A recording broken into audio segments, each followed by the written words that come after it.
नमस्कार. मी सविता पाटील. तर बघा, आपल्या फार्म हाऊसवर कोंबडी बसवलेली होती आणि बघा तिने किती छान असे पिल्ले काढलेले आहेत मस्त.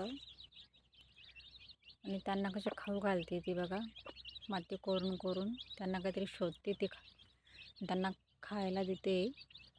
तर मी मक्याचं पीठ आणि बाजरी पण ठेवलेली आहे, पण ती मातीतच काहीतरी शोधते. आणि बघा ती सगळ्यांना बोलवते.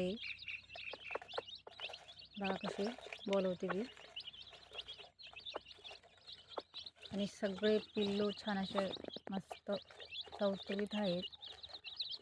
कारण हिवाळ्यात जर कोंबडी बसवली ना तर सगळेच पिल्ले छान असे हेल्दी राहतात आणि कुठलाच आजार वगैरे राहत नाही त्यांच्यावर.